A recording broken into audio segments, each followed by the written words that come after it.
আসসালামু আলাইকুম এভরিওয়ান, কেমন আছেন সবাই? আশা রাখছি আল্লাহর অশেষ রহমতে সবাই অনেক বেশি ভালো আছেন, সুস্থ আছেন। আজকে আমি চাল কুমড়া দিয়ে ডিমের নতুন একটা রেসিপি নিয়ে চলে আসলাম। আশা করছি রেসিপিটা আপনাদের ভীষণ ভালো লাগবে।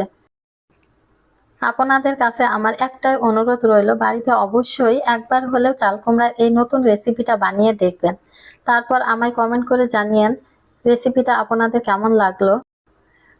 রেসিপিটা কেউ স্কিপ করবেন না। স্কিপ করলে কিন্তু আমি কি পদ্ধতিতে রেসিপিটা বানালাম, কি কি মশলা অ্যাড করলাম সেটা আপনারা মিস করে যাবেন। তখন হয়তো রেসিপিটা খেতে এতটা ভালো হবে না। তাহলে চলেন বন্ধুরা, রেসিপিটা দেখে নেওয়া যাক। প্রথমে আমি একটা কচি চাল কুমড়া নিয়েছি, দেখেন। আর এই চাল কুমড়াটা আমি খুব ভালোভাবে ছিলে নিচ্ছি। আর চাল কুমড়াটা খুব ভালোভাবে ছিলে নিতে হবে। তারপর চাল কুমড়াটা ছেলার পর আমি ধুয়ে নিয়েছি। আর চাল কুমড়াটা ছেলার আগেও আমি একবার ধুয়ে নিয়েছিলাম। আর ছেলার পর আরও একবার ভালোভাবে ধুয়ে পরিষ্কার করে নিয়েছি। এবার আমি মাঝখান থেকে আরও একবার কেটে নিয়েছি। আমি একটা চাল কুমড়া 4 টুকরা করে নিয়েছি। তারপর এভাবে খুব বেশি পাতলাও না, আবার খুব বেশি মোটাও না, এভাবে একটু পাতলা পাতলা করে কেটে আমি অর্ধেকটা আবার 4 ভাগ করে নিয়েছি। আপনারা দেখে হয়তো বুঝতে পারছেন কিভাবে আমি কেটে নিয়েছি চাল কুমড়াটা। দেখেন, অর্ধেকটা আমি মাঝখান দিয়ে কেটে আবার মাঝখান দিয়ে আরো একবার কেটে নিয়েছি, মানে অর্ধেকটা আবার 4 ভাগ করে নিয়েছি। এভাবে আমি চাল কুমড়াগুলো সব কেটে নিব। দেখেন, আপনারা দেখলেই কিন্তু বুঝতে পারবেন। আর খুব একটা বেশি মোটাও করি না, আবার খুব বেশি পাতলা করেও কাটিনি। এই প্রচন্ড গরমে বাচ্চা থেকে বড় সবাই কিন্তু এই রেসিপিটা ভীষণ পছন্দ করবে। আর খেতেও ভীষণ মজা হয়েছিল। যদি কাউকে প্রথমবার এই রেসিপি বানিয়ে খাওয়ান, আপনার প্রশংসা করতে বাধ্য। দেখেন, আমি সবগুলো কুমড়া কেটে নিয়েছি। আর এখানে আমি 3টা ডিম নিয়েছি। আর ডিম দিয়ে আমি রান্না করব।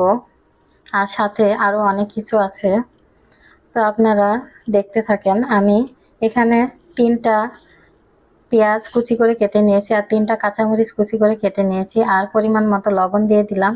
আর এখানে আমি ডিম 3টা ভেঙে নিয়েছি। এখন আমি সবগুলো একটু ভালোভাবে মিশিয়ে নিব।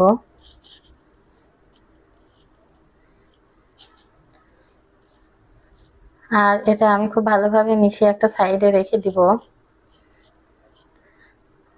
আর এখানে আমি 1 চা চামচ রসুন বাটা, 1/2 চা চামচ হলুদের গুঁড়া, আর 1 চা চামচ ধনিয়া গুঁড়া, আর অল্প পরিমাণে জিরা গুঁড়া, আর 1/2 চা চামচ লাল মরিচের গুঁড়া নিয়েছি। আরও কিছু আমি ব্যবহার করব, সেগুলো আমি রান্নার সময় দেখিয়ে দিব। এখন আমি রান্নার জন্য চুলার উপরে একটা তাওয়া বসিয়ে দিয়েছি। প্রথমে আমি ডিমটা ভেজে নিব। তাওয়াটা ভালোভাবে গরম হয়ে গেলে আমি এখানে সয়াবিন তেল দিয়ে দিলাম। আর তেলটা খুব ভালোভাবে গরম হয়ে গেলে তারপর আমি এখানে ডিমটা ঢেলে দিলাম। আমি একবারে ডিমটা ঢেলে দিয়েছি। আর আপনারা যদি চান 2বারেও ভেজে নিতে পারেন, অর্ধেক অর্ধেক করে। তো আমি একবারে দিয়ে, আর ডিমগুলো এভাবে ভাজ করে দিতে হবে। এভাবে ভাজ করে করে রোল তৈরি করে নিতে হবে একটা লম্বা করে। দেখেন, এভাবে আমি উল্টিয়ে উল্টিয়ে ভাজ দিয়ে নিয়েছি। পুরোটাই আমি এভাবে উল্টিয়ে উল্টিয়ে একটা রোল তৈরি করে নিব। আর তারপর আমি আমার সাইজ মতো কেটে নিব। ডিমটা ছোট ছোট করে কেটে নিব। আমার যে কয় টুকরা পছন্দ সেই কয় টুকরা করে আমি কেটে নিব। আপনারা চাইলে কম বেশি করতে পারেন। আমি আমার সাইজ মতো কেটে নিব।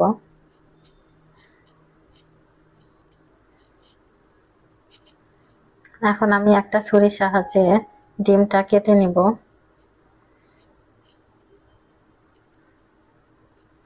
দেখেন, আমি একটু বড় সাইজ করে কেটে নিচ্ছি। আপনারা চাইলে এর চেয়ে ছোট সাইজ করে কেটে নিতে পারেন। আমি এভাবে একটু বড় বড় করে কেটে নিচ্ছি। এভাবে আমি পুরো ডিমটা কেটে নিয়েছি। আর এখানে আমার 6 টুকরা হয়েছে। আপনারা চাইলে এর চেয়ে বেশি টুকরা করতে পারেন। দেখেন, সবগুলো কাটা হয়ে গেছে। এখন আমি ডিমগুলো উঠিয়ে রেখে দিব একটা সাইডে।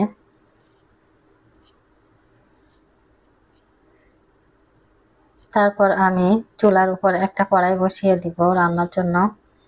আর কড়াইটা খুব ভালোভাবে গরম হয়ে গেলে আমি এখানে রান্নার জন্য সয়াবিন তেল দিয়ে দিব পরিমাণ মতো।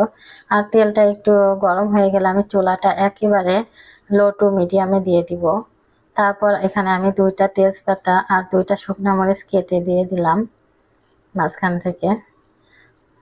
তারপর একটু ঘ্রাণ বের হয়ে আসলে এখানে আমি পেঁয়াজ দিয়ে দিব। 2টা বড় সাইজের পেঁয়াজ আমি কুচি করে নিয়েছি, দেখেন। এখন পেঁয়াজটা দিয়ে আমি একটু ভালোভাবে নেড়ে চেড়ে হালকা একটু লাল লাল করে ভেজে নিব। আর পেঁয়াজটা একটু লাল লাল করে ভাজা হয়ে গেলে এখানে আমি প্রথমে হলুদের গুঁড়াটা দিয়ে দিব। আর 2-1 সেকেন্ড হলুদের গুঁড়াটা নিয়ে এখানে পানিটা দিয়ে দিব। এভাবে তেলের ভিতরে হলুদের গুঁড়াটা দিলে কালারটা খুব সুন্দর আসে। আর হলুদের যে একটা কাঁচা গন্ধ থাকে সেটাও থাকে না। তবে আপনারা যদি হলুদটা যদি পুড়িয়ে ফেলেন তাহলে কিন্তু তরকারিটা তিতো হয়ে যাবে। ওই কারণে আপনারা তেলের ভিতরে এভাবে না দিতে পারলে এমনিতেই পানি দিয়ে তারপর গুঁড়া মশলাগুলো দিবেন। তো হলুদের গুঁড়াটা দিয়ে 2-1 সেকেন্ড নেড়ে আমি তারপর সাথে সাথে পানি দিয়ে দিয়েছি। আর যে বাকি গুঁড়া মশলাগুলো ছিল সেগুলো দিয়ে দিলাম। আর এখানে রসুন বাটাটাও দিয়ে দিয়েছি। এখন আমি এখানে 1 চা চামচ লবণ দিয়ে দিলাম। আর সব মশলাগুলো একটু ভালোভাবে নেড়ে চেড়ে আমি কষিয়ে নিব। সব মশলাগুলো খুব ভালোভাবে একটু ভাজা ভাজা করে আমি ভেজে নিয়েছি, দেখেন একেবারে ভাজা ভাজা হয়ে গেছে। মশলাগুলো থেকে যে কোনো পরিমাণে পানি ছিল না। এখন আমি মশলাগুলোতে আরও একটু পানি অ্যাড করলাম। এখন আমি একটু ভালোভাবে নেড়ে চেড়ে নিব। আর এখানে আমি 6-7টা কাঁচামরিচ ফালি করে দিয়ে দিলাম। কাঁচামরিচটা দিয়ে একটু নেড়ে চেড়ে এখানে আমি যে চাল কুমড়াগুলো কেটে রেখে দিয়েছিলাম চাল কুমড়াগুলো দিয়ে দিলাম। দেখেন চাল কুমড়াটা কিন্তু একেবারে কচি ছিল। আর চাল কুমড়াটা দেওয়ার পর আমি একটু নেড়ে চেড়ে নিব। তারপর এখানে আমি ছোট একটা বাটির হাফ বাটি পরিমাণ মসুর ডাল নিয়েছি। আর মসুর ডালটা খুব ভালোভাবে ধুয়ে পরিষ্কার করে নিয়েছি। এখন আমি মসুর ডালগুলো দিয়ে দিলাম। মসুর ডালটা দিয়ে চাল কুমড়া মসুর ডাল সবগুলো একটু ভালোভাবে নেড়ে চেড়ে নিব। তারপর আমি ঢাকনা দিয়ে ঢেকে দিব। আর যখন আমি মশলাগুলো দিয়েছিলাম সব মশলাগুলো দিয়ে পানি দেওয়ার পর আমি চুলাটা মিডিয়ামে করে দিয়েছিলাম। আর এখন মিডিয়ামে রেখেই পুরো রান্নাটা করে নিব আমি, দেখেন। আর এভাবে আমি ঢাকনা দিয়ে ঢেকে 5 মিনিট পর ফিরে এলাম।